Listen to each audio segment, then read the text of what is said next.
Eu quero falar sobre interrupções, interrupções divinas, interrupções que Deus tem feito nos nossos dias, as interrupções que Deus tem provocado nas nossas vidas. Tem pelo menos três tipos, eu quero falar sobre três coisas aqui.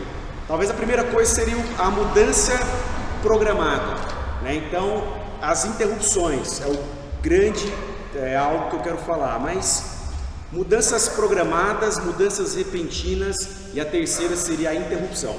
Mudança programada, ela é aquela que você faz, você vai mudar de casa, você vai mudar de trabalho, enfim, é uma mudança que você se programa, você se organiza e a mudança acontece.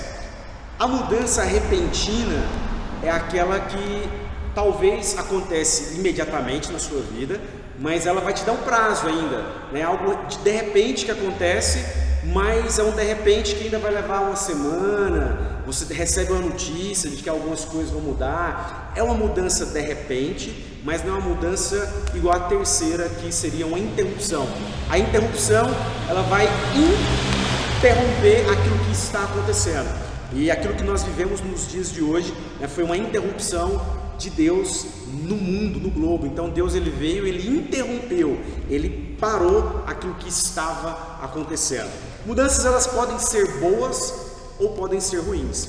Mudança boa geralmente, mudança de emprego. Ela pode ser uma mudança boa se você muda de emprego para algo melhor, Se muda de uma casa mais ou menos para uma casa melhor. Então são mudanças boas que acontecem, mudança de cidade por algo melhor, de país e etc. Até a mudança de visual. Então essas são mudanças que podem acontecer. E tem algumas mudanças que podem ser ruins, As mesmas mudanças, um exemplo, a perda de um emprego. Você pode perder o seu emprego, perder a sua casa, perder bens. Então são mudanças que acontecem na nossa vida, que são mudanças tidas como mudanças ruins. E a minha pergunta é, o que nós vamos fazer com aquilo que está acontecendo nas nossas vidas?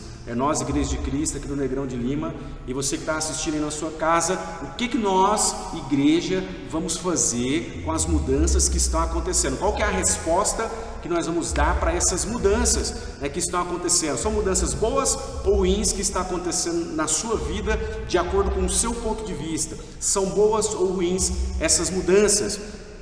O que nós faríamos? Está acontecendo toda essa mudança, mas o que eu e você, se acontecesse uma mudança e nós ganhássemos milhões de reais, e se a mudança não fosse essa mudança da forma que aconteceu, uma interrupção, mas se a mudança fosse, Tainara, te dou 1 milhão de reais, como seria essa mudança na nossa vida? O que teria acontecido? Você e eu, nós estaríamos preparados nesse momento agora para receber 1 milhão, 2 milhões, 3 milhões para uma mudança de repente na nossa vida, e uma mudança tão boa assim, uma notícia tão extraordinária, uma notícia tão incrível? Será que nós estaríamos preparados? O que nós faríamos se nós ganhássemos milhões de reais? Outra pergunta é, você está preparado ou mais preparado para perder ou mais preparado para ganhar? Mudanças boas e mudanças ruins. Diante dessa pergunta, eu estou mais preparado, ou não, Tiago, eu não estou preparado nem para perder e eu não estou preparado nem para ganhar. Diante da situação, você se encontra mais preparado ou para ganhar ou para perder? Tem uma pergunta que eu gostaria de fazer para vocês pensarem. É muito similar às duas palavras, mudança e transformação. Mas eu pergunto para você, diante da situação que nós estamos vivendo, nós estamos passando por um processo de mudança ou um processo de transformação? Vou dar as duas são muito similares e nós usamos as duas para talvez as mesmas coisas. Mas um exemplo, uma mudança é eu pegar esse computador e tirar ele do lugar. Então eu mudei ele de lugar. É uma mudança que aconteceu. Eu cortei meu cabelo, é uma mudança que aconteceu. Eu fiz alguma coisa no meu corpo, eu mudei o meu corpo. Uma transformação é quando nós pegamos algo in natura e nós modificamos ela. Então eu pego um pedaço de pau e transformo ele em uma cama. Eu pego um pedaço de pau e transformo ele em um móvel. Então houve uma transformação. É pegar uma água, igual Jesus fez, transformar aquela água em vinho. Então de uma matéria ele transformou em outra. Pergunto para você, o mundo ele está passando por um processo de mudança ou o mundo está passando por um processo de transformação?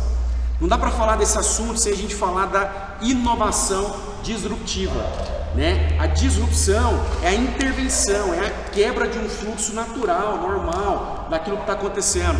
E a inovação disruptiva, eu vou dar alguns exemplos para vocês, talvez já falamos sobre isso. Digamos que a inovação disruptiva é câmera de fotografar. A câmera de fotografar passou, eu estou aqui diante de um celular, diante de uma câmera extraordinária ali. Então a câmera de fotografar com filme, ela passou. O que veio? Veio a inovação disruptiva, que é o celular. Ou seja, pegou algo e fez ele ficar ultrapassado, mediante a tecnologia que está sendo usada para fazer a mesma coisa, né? Videolocadora, também é um exemplo de uma inovação disruptiva nessa área. Ninguém mais não existe uma locadora física hoje, mas antigamente, há um tempo atrás, a gente tinha locadoras físicas e hoje não existe. Então, uma inovação disruptiva, veio uma inovação e quebrou, interrompeu o fluxo natural de alguma coisa. E, geralmente, esse tipo de inovação ele vem com tecnologia. O SMS, né? A gente ganhava pacote e conversava pelo SMS, hoje a gente conversa pelo WhatsApp e tantas outras ferramentas que nós podemos hoje conversar olhando uma pessoa no olho da outra sem estarmos no mesmo ambiente, né? Filmes, então a gente precisava de ir numa locadora também, acho que foi o que eu falei agora, falei Netflix. Filme é a questão da série, né? Então tinha o modelo de lançar um filme, aí eles vieram e quebraram aquele modelo padrão e hoje agora você tem uma série. Então em vez de ter um filme, você tem uma série de filmes. Então veio esse novo modelo, TV. A geração da minha filha, eles não vão saber, a não ser o cubo, né? Quem assiste a uma programação que não é mais a televisão como nós conhecemos, né? É um quadrado que a gente assiste pelo YouTube e assiste tudo por aquele quadrado lá, mas não é mais aquela televisão tradicional como nós conhecemos. Então deu aí essa intervenção tecnológica, táxi, né? Hoje veio o Uber e veio essa disrupção essa inovação disruptiva.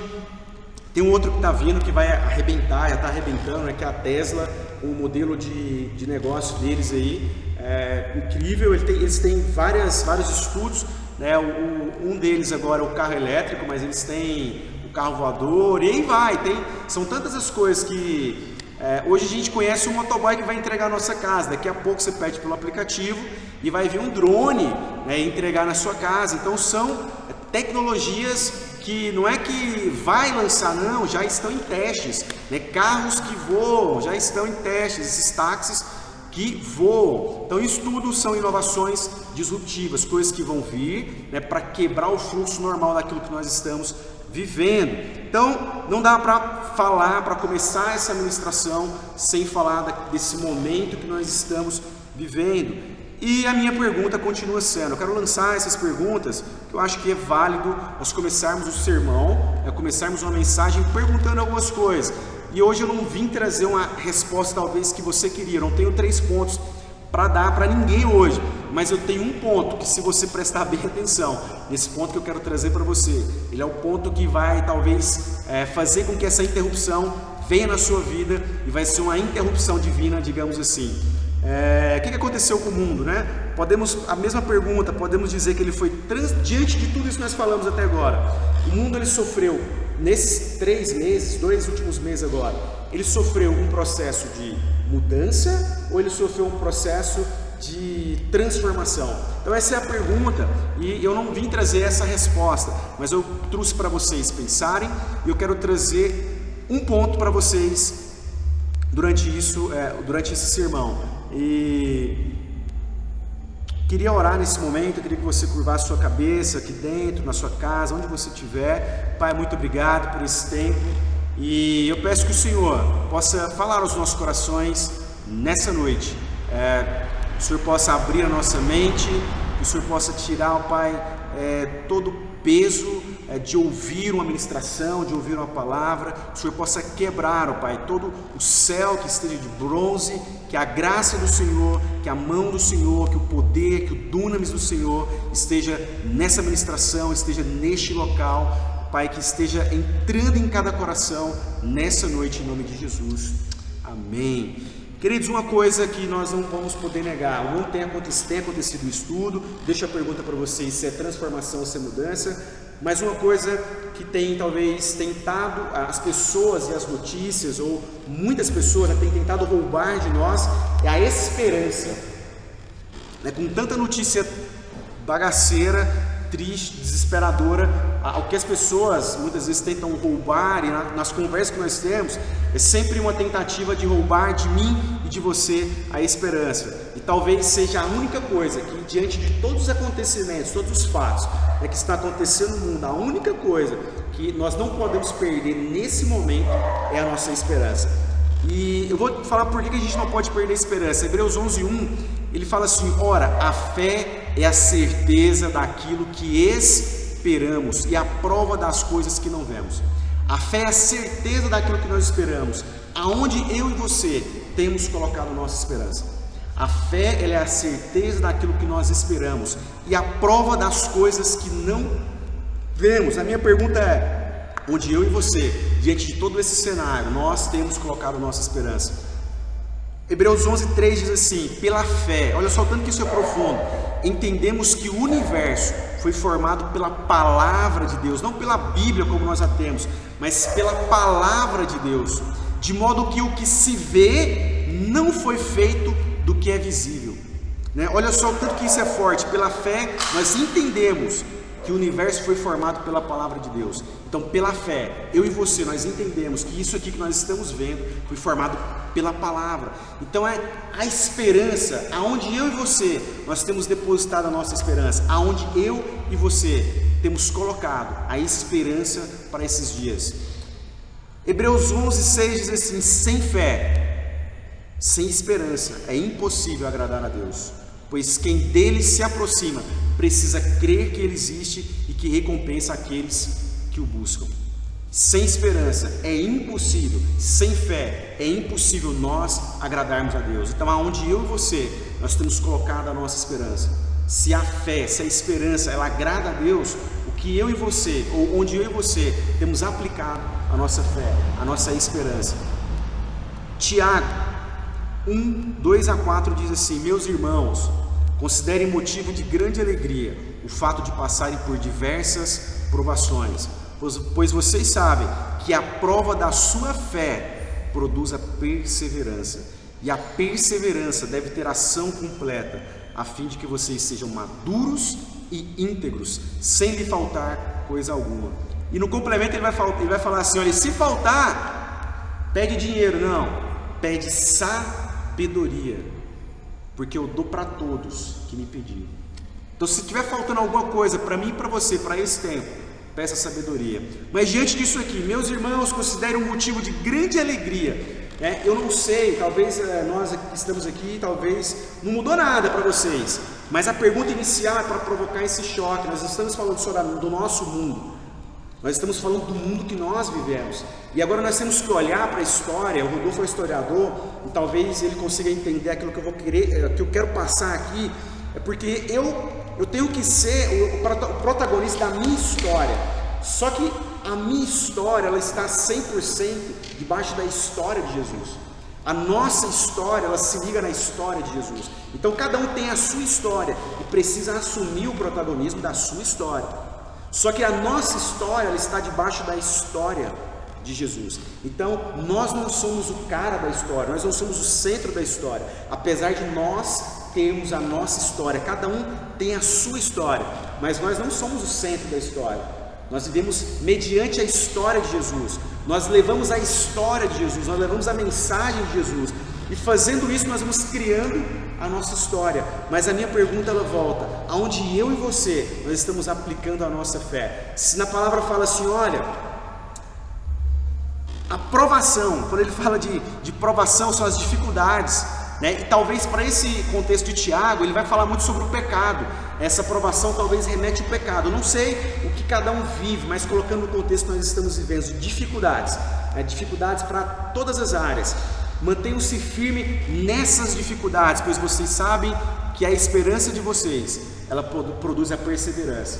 Então muitas vezes quando falta a esperança, outras coisas entram no lugar. A desesperança, quando ela entra nas nossas vidas, muitas vezes nós queremos tirar a nossa vida, nós entramos num período de depressão. Acontece tantas coisas quando falta para nós a esperança. Quando você não tem mais esperança, que você pode ficar vivo, então entra uma desesperança e você se entrega. Então nós temos dentro de nós, algo que nós carregamos, é o DNA de Cristo. O DNA de Cristo, nele existe a esperança. Nele é o evangelho de boas novas. Nele é o evangelho que a gente pode falar assim, olha, é o evangelho que é o único evangelho, é o evangelho que tem portador das boas notícias. Não vou entrar nisso, mas se você pegar todas as outras religiões, talvez, não quero falar bem só da nossa, mas a nossa é a única que realmente ela porta, eu vou falar do real absoluto, de portar uma boa notícia, de alguém que mediante aquilo que ele veio fazer no mundo, ele resolveu entregar a vida dele por nós. Então essa é uma boa notícia para aquilo que nós cremos. Feliz, Tiago 1,12, feliz é o homem que persevera nessa provação, porque depois de aprovado receberá a coroa da vida que Deus prometeu aos que o amam. Então persevere, porque depois de aprovado você receberá a coroa da vida que Deus nos prometeu. Mas além de você perseverar, Tiago no versículo acima ele vai falar que quando você persevera nessa esperança, nessa fé, duas coisas acontecem na sua vida nos momentos de dificuldade, nos momentos de provação. Você fica maduro e a integridade ela salta em você. Então maturidade e integridade é o que nós ganhamos nesse processo adverso das nossas vidas. E mais uma pergunta: aonde você tem colocado o seu tesouro, a sua esperança? Aonde você tem colocado o seu tesouro, a sua esperança, ali também estará o seu coração. Mateus 6, 19 a 21 diz assim: não acumulem para vocês tesouros na terra, onde a traça e a ferrugem destrói, onde os ladrões arrombam e furtam, mas acumulem para vocês tesouros no céu, onde a traça e a ferrugem não destrói, e onde os ladrões não arrombam nem furtam, pois onde estiver o seu tesouro, aí também estará o teu coração. Muitas vezes nesse processo de dificuldade, de provação que nós estamos vivendo, nossa visão, a nossa mentalidade, ela está no dinheiro, a segurança nossa, está no dinheiro que nós podemos ter, a segurança nossa, está no trabalho que nós temos, a segurança nossa, de certa forma a gente começa a olhar e a gente nunca, talvez, não vou usar a expressão nunca, mas talvez nós olhamos para fora daquilo que é a história que nós deveríamos olhar. É o centro da história que é Jesus. Nós começamos a olhar para fora dessa história. Jesus ele fala assim: olha, não acumulem para vocês tesouro na terra, onde a traça e a ferrugem destrói, onde os ladrões arrombam e furtam, mas acumulem para vocês tesouros no céu, onde a traça e a ferrugem não destrói, onde os ladrões não arrombam nem furtam, pois onde estiver, nesse momento agora, aonde estiver o seu coração, onde estiver o seu tesouro, ali também estará o seu coração. Então o nosso tesouro nesse momento está naquilo que está sendo palpável ou na esperança que nós temos nessa história incrível de Jesus Cristo. Aonde está? Está nas coisas que eu posso pegar porque a gente está vivendo um período de crise, ou ela continua em Jesus Cristo? Essa é a grande pergunta que talvez eu quero responder para você nessa noite em João 9, a história de um cego que teve uma grande interrupção na sua vida, por um homem chamado Jesus. Eu quero parafrasear a história desse cego. Jesus, um capítulo antes, ele vem corrido, porque queriam apedrejar ele por estar ensinando o evangelho, e ele vem corrido, e ele passando ali, ele vê um cego, e aí ele vendo aquele cego, os discípulos começam a questionar, falam assim: será que ele está cego assim porque os pais dele pecaram? E aí Jesus simplesmente fala assim: besteira, gente, vamos lá ajudar o homem. E aí ele vai lá, ele cospe no chão, ele faz um barro, ele passa no olho do cara, manda o cara ir no posto de Siloé, fala assim: agora vai. O cara volta e fala assim: agora eu vejo. E aí mais pessoas olham e falam assim: não estou acreditando, você é aquele que estava lá? E falou assim: sou eu mesmo, olha aqui para vocês verem, parece, não é? Aí os fariseus olham e falam assim: mas o que aconteceu? Aí eu estou enxergando. Ele fala assim: mas quem te curou? O homem chamado Jesus. Mas como é que é essa história? Ele fala assim: olha, eu não sei, só sei que agora eu vejo. Se a gente for olhar toda a história, tem vários pontos e vários ensinamentos, é um texto muito rico, mas eu quero pegar essa história, e se nós apenas lêssemos ela, uma íntegra, ela vai falar da história de um cego que foi curado por Jesus. Mas se a gente olhar um pouco mais no fundo e analisar, não é apenas a história que vai falar de um cego que foi curado por Jesus, mas é Jesus curando um cego na história. Jesus passa, ele vê a pessoa e naquele momento ele interrompe um fluxo natural que aquele cego estava vivendo. Ele interrompe, ele fala assim, vou curar aquele cara. E aí entra algumas problemáticas, os discípulos começam a questionar, talvez conceitos teológicos ali, mas não foi o pai dele que pecou e por isso ele merece, por um conceito daquela época. Se o pai, eles acreditavam que se os pais pecassem, os filhos nasciam com alguns problemas. E aí os discípulos entram nessa discordância, e Jesus, ele não está preocupado se os pais tinham pecado. O que ele fala assim, olha, os pais não pecaram. Sabe o porquê disso aqui? Esse cenário todo aqui é para que a minha glória se manifeste, é para que o meu poder se manifeste. Nesse cenário que está, é para que uma única coisa aconteça: o meu poder se manifeste, a minha glória se manifeste nesse cenário. Então o que Jesus faz? Jesus vai lá e cura ele, mas para Jesus provocar ainda mais um caos na história, ele cospe no chão e faz um barro. E aí os fariseus falam assim, como é que esse cara, outro endemoniado, pecador, que é o Jesus, ele vem curar esse cara aqui no sábado? Um sábado é um dia que a gente não pode trabalhar, sábado é um dia que a gente não pode fazer nada. A única coisa da história que importa para Jesus é a pessoa. Ele não estava importando se era um sábado, ele não estava importando se os pais dele pecaram, ele não estava importando para aquele momento com o que passava na cabeça das pessoas. A única coisa que importava para Jesus era interromper o fluxo natural da história daquele cego, e que naquele momento o poder de Deus se manifestasse na vida dele. Talvez a nossa história nesse momento precisa dessa interrupção. Deus interrompeu o que estava acontecendo no mundo, mas talvez na nossa história precise de uma interrupção divina para interromper os nossos pensamentos, o nosso modelo mental, nosso modelo de pensamento hoje, cartesiano, digamos assim, quadrado, de pensar dentro de algumas caixas, de não entender que Deus, ele não está preocupado com o quadrado, ele está preocupado com o ser humano, ele está preocupado com o indivíduo, ele está preocupado comigo e ele está preocupado com você. E aí, uma das coisas que eu quero falar para vocês nessa noite, diante desse cenário, Jesus, ele não estava importando com a biografia dele, Jesus, de certa maneira, ele nunca preocupou com a biografia dele. O que importava para Jesus, na biografia dele, era que aquele cara fosse salvo. O que preocupava Jesus era a pessoa.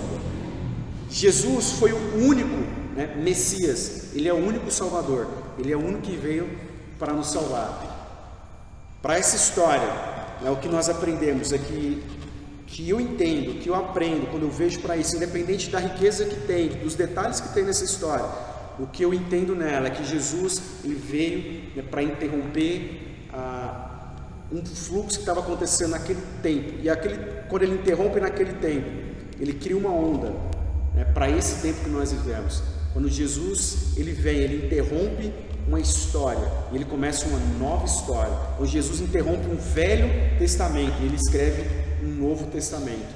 E aí, depois disso, ele ainda toca um pouquinho mais de terror, digamos assim, mas do Espírito Santo. Ele fala assim, olha, eu estou mudando a história aqui, mas quando verdadeiramente eu morrer, que eu cumprir o meu propósito nessa história, aí sim a história vai começar, porque vai vir ele, que vai interromper literalmente a história, que é o Espírito Santo. E quando o Espírito Santo vier, e ele vem em Atos, realmente acontece um grande interromper na história.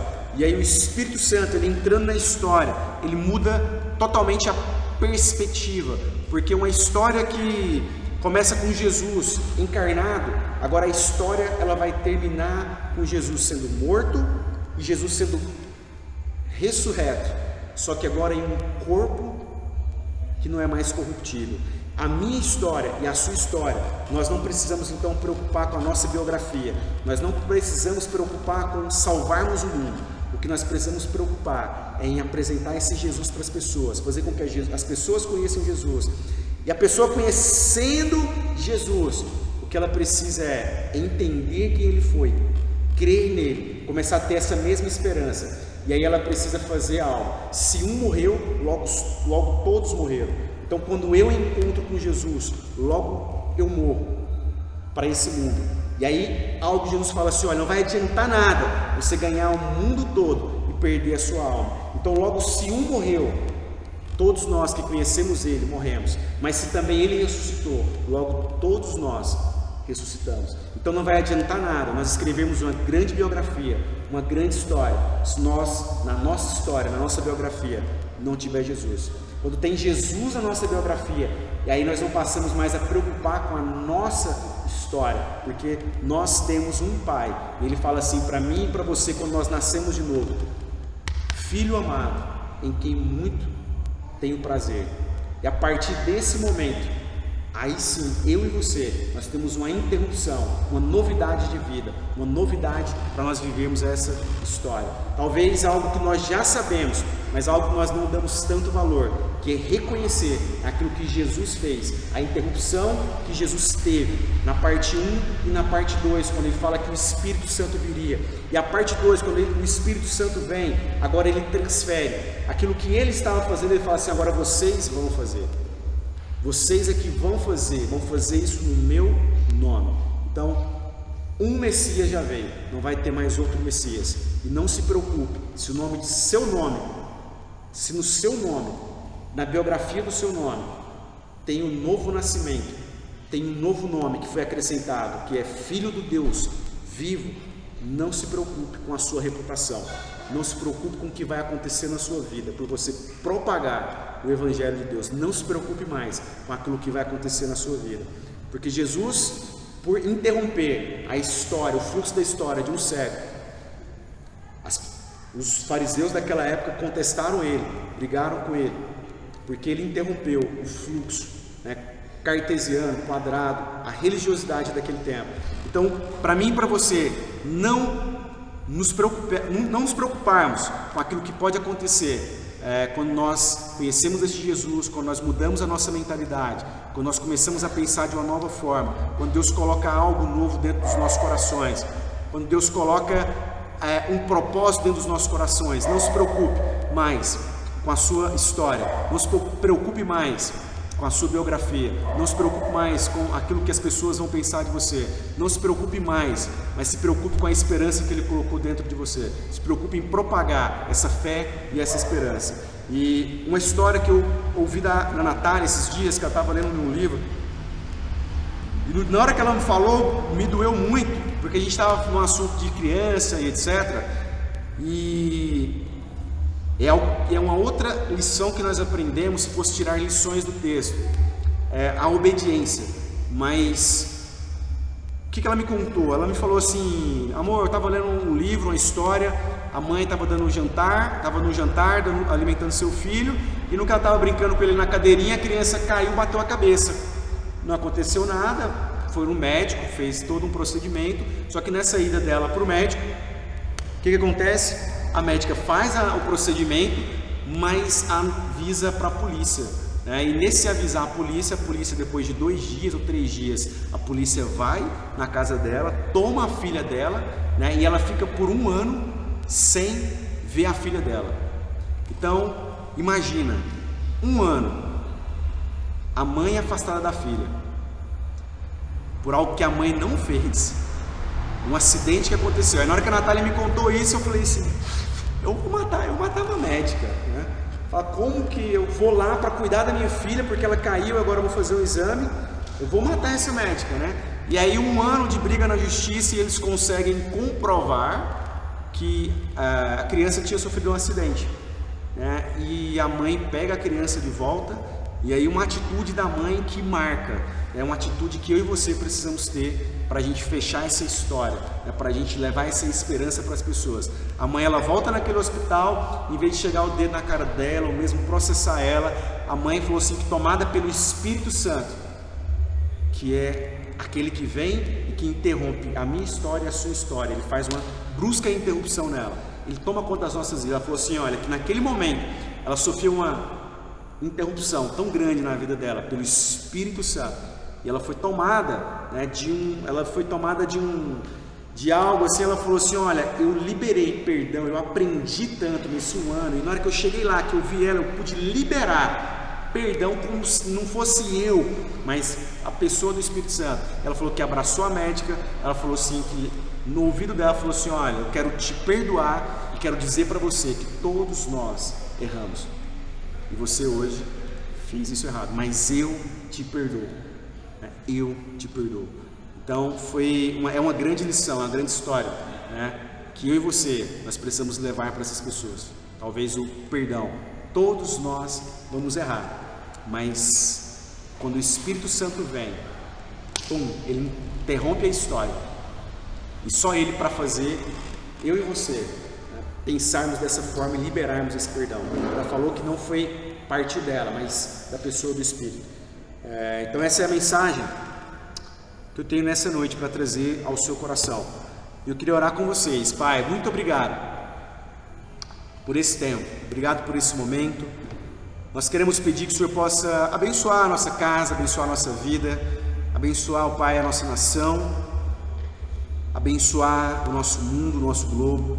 Eu coloco cada pessoa, Deus, que está acamado por qualquer tipo de enfermidade, e principalmente nesses dias pela Covid-19.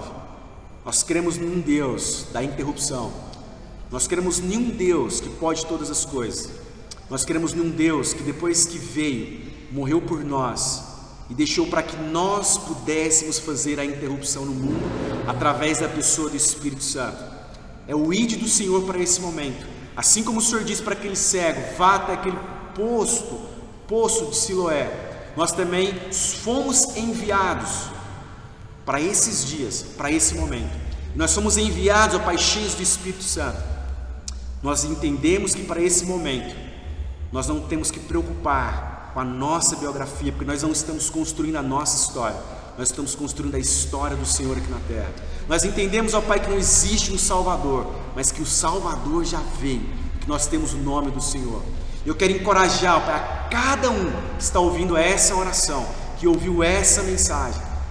Pai, eu quero encorajá-los, porque eles são cheios do Espírito Santo. Eles, ó Pai, detêm todo o poder dentro deles. Nós detemos todo o poder dentro de nós. E o Senhor nos chamou para um tempo como esse. É por isso que nós estamos vivos neste momento. É por isso que nós estamos vivos neste momento. E o Senhor, Pai, que o Senhor, para esses dias, nos encoraje a levarmos o Evangelho da esperança, a levarmos, ó Pai, as boas novas, a levarmos as boas notícias que o Senhor tem para nós, que o Salvador já veio, que o Senhor já escreveu uma nova história para cada um de nós. O Senhor já apagou o nosso passado. O Senhor tem uma nova história para nós, no qual o Senhor é o autor e consumador dessa história. Pai, nós acreditamos nisso. Nós queremos, ó Pai, sair daqui nessa noite encorajados pelo Espírito Santo do Senhor, pelo Espírito Santo do Senhor. Pai, quebra todo ceticismo, Pai, das nossas mentes. Nós possamos, ó Pai, entender a pessoa do Espírito Santo nas nossas vidas, que nós possamos agir para esses dias, ó Pai, conforme o Senhor tem nos direcionado, como pessoas e como a igreja do Senhor. Pai, guarda as nossas vidas, guarda os nossos corações, guarda os nossos olhos, que o Senhor faça nós perseverarmos, para que nós possamos sair desse momento maduros e com integridade, ó Pai, com integridade, nenhum tipo, ó Pai, que nenhum tipo de pecado venha manchar a nossa integridade. Nós possamos sair íntegros disso, porque nós temos a marca da promessa, que é o Espírito Santo do Senhor dentro de nós. Pai, muito obrigado por esse tempo. Eu coloco a vida de cada um que aqui está e que está ouvindo essa mensagem nesta noite diante do Senhor. Que o Senhor nos guarde, que o Senhor nos abençoe, proteja a nossa casa, abençoe as nossas vidas, em nome de Jesus. Amém. Um abraço para você que está assistindo, um abraço para toda a igreja. Beijo.